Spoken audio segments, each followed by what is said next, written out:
Shalom, Izzy here with Holy Language Institute at holylanguage.com, and welcome to this short series of conversations talking about sacred name teachings and some problems with them. We're going to be looking at one more problem here, that these teachings are based on a misunderstanding of language. So in our previous discussion, I explained how sacred name teachings drastically misinterpret scripture. In this talk, you're going to see how these teachings are also based on a misunderstanding of language and how it works. We're going to get a little analytical here for a minute, so hang on to your hat. The first thing sacred name teachings don't understand is that language is a representative system of communication. In other words, a word represents a thing. Now, the word isn't the thing itself, the word just represents the thing. Here's an example for you. Let's say that we were sitting in the same room with this cute little character. Now, of course, we can just look at a picture of him on the screen here. Sadly enough, I'm sure we all wish we were there with him in person so we could pet his cute little head and maybe just, tickle his cute little nose. And I'm sure he would love that too. But let's just talk about this concept for a minute. So we're imagining that you and I are sitting in the same room with this little cat, and we have the cat himself sitting there. And then let's say that we want to refer to the cat. How do we do that with language? We come up with a sound that we make with our mouths that represents the cat. So we make the sound ka with our mouths. I know this probably feels like you're back in Sesame Street and you're like in kindergarten watching Sesame Street. Ka. And we make the sound ah. And finally we make the sound ta. We combine those three sounds, k, a, t, cat, cat, and we make this sound, we make this word that represents this cute little guy. So that's what I mean by language being a representative system of communication. And actually, this picture is somewhat similar. This picture isn't the cat himself. This picture is represents the cat on your screen. Another way of saying this is that words are not reality. At their best, words are just vague reflections of reality. And this is true of names also. Your name isn't actually you. It just represents you. Similarly, the name of God isn't God. It just represents him. Of course, that doesn't mean we treat the sacred name in an irreverent way. But it's important to understand that God's name isn't God himself. In a broader sense, this is also true of any word people use to refer to God. The name of God in any word is any word in any language that refers to him. This is especially clear in Hebrew, because the word for name has the sense of a pointer, as in a name points to the person it represents. So the Hebrew word for name is shem. You can see there how it's spelled with the letters shin, mem, and yes, this was the name of Noah's oldest son. Remember Shem, Ham, and Japheth? He named his son Name. It also means, it has the sense of fame or public reputation, so it wasn't that weird. But anyways, the Hebrew word for name is shem, and the Hebrew word for there is sham. These two words are pronounced slightly differently, but they're spelled exactly the same. As you can see, shin mem for shem, name, and shin mem for sham, there. And they're also very similar in meaning. To use a person's shem is to say sham. In other words, when you say somebody's name, you're pointing to them. You're saying, that person over there. So again, in a broader sense, the name of God is any word in any language that points to him. I know, this is a no-brainer, right? But I feel the need to point this out,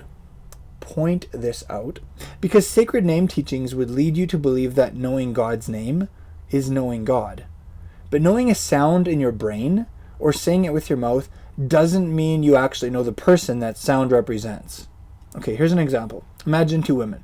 One of them is deaf and mute and will never speak the name of God or even know how it's pronounced.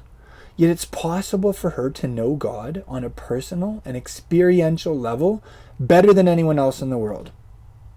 Maybe think of Helen Keller in a situation like that. Okay, great.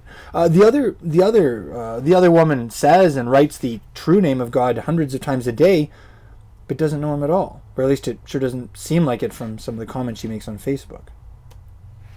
Scripture teaches this difference also. For instance, Yeshua quotes the book of Isaiah where God says, these people honor me with their lips, but their heart is far from me. Similarly, Paul writes, some people have the appearance of godliness, but they deny its power, and you should avoid those people. So we see from these scriptures that you can be all lips and appearances, but have no heart and power. In the end, either you're going to end up focused on knowing God personally, on that spirit-to-spirit connection, on your heart getting as close to Him as possible, on experiencing His power in your life. Or you're going to end up obsessing over externals like saying the right words the right way, outward appearances, and that whole letter of the law thing, and probably judging other people for it too. There is another way that sacred name teachings can be misleading. It has to do with language being subjective. A word only works if people agree that this sound represents this thing. Language isn't objective, and the sounds you make with your mouth only mean what you and your listeners agree they mean. Paul alluded to this dynamic when he said, there are undoubtedly all kinds of sounds in the world, and none is altogether meaningless, but if I don't know what a person's sounds mean, I'll be a foreigner to the speaker, and the speaker will be a foreigner to me. So we see here that people need to be agreed on what words mean, or those words mean nothing. All right, now here's an example for you. We have a Danish word, fart. If you want to translate that into English, it's the word speed. So if you want to say speed in the country of Denmark, you say fart. And of course this can come up with some hilarious road signs having to do with controlling people's farts. I mean speed. Here's another example. Take a look at this little moped. This full speed moped. Probably makes a similar noise. This one really got me. And I did create this meme to celebrate this linguistic anomaly. One does not simply fart in Denmark without getting a ticket. Alright, so in this example, the word fart means one thing to English speakers and another thing to Danish speakers. This is an example of how, like, the sound fart, like the word that you make, not the sound, it has no objective meaning because language is subjective. Even when people are speaking the same language, their subjective understanding of what words mean can be so different, they don't even get each other. It's like instead of the message being lost in translation, it's lost in transmission. Here's an example of the different layers of transmission that, when you have a thought and you try and communicate to someone else that it goes through. Okay, so let's say I'm talking to you. I have a thought in my brain. It's like something I see in my mind's eye, or a concept that that I grasp in my own mind. So we have that. There's this stuff going on in my brain where I live, and I send that. Let's say I want to get that across to you. So I send that via electrical impulses through my nerves down to my mouth, to my organ of speech. Your mouth entails, of course, several things. You have your lips. You have your tongue, you have your jaw, you have your vocal cords, you have your lungs breathing air. Speaking is actually, it's pretty complex. But we'll just say, my mouth, okay, for the sake of simplicity. From there, my mouth does its thing. It creates sound waves that go through the air, registers in your ears. And again, just like my mouth is, it's kind of a simplified representative of the organs of speech. Your ear is an organ of hearing, which again is very complex. It's not as simple as just this like one unified little organ. Anyways, but it registers in your ear. Then it's transmitted from your ear through more electrical impulses to your brain, where your brain takes the sounds that you heard my mouth say, that your ears heard my mouth say, and and then it interprets those sounds into what those sounds represent.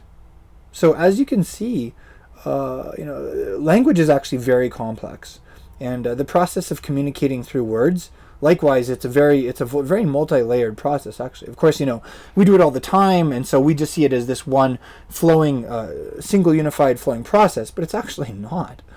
And so you can see how it's actually really quite easy for what you're trying to communicate to get lost in transmission. And of course, we would say, let's see, you keep using that word, but this is a meme, so I thought it would be more meaningful if we said, I do not think it means what you think it means. But this is definitely true of words also. So all that to say, when sacred name people stress out about saying the right words or pronouncing them correctly, it's because they don't understand how language works. Like, words are just functional things you use to point to something or somebody. And words only have meaning when people agree on what they mean. So if you're using words people don't understand, you're kind of missing the point. Or if you're saying Hebrew names differently than how like actual Hebrew speakers say them, like how Hebrew is the actual language of Israel, and there are like millions of people who actually speak the language, like it's the language of the Jewish people. Like, you may tell yourself you're technically correct, but you're actually wrong because nobody knows what you're talking about.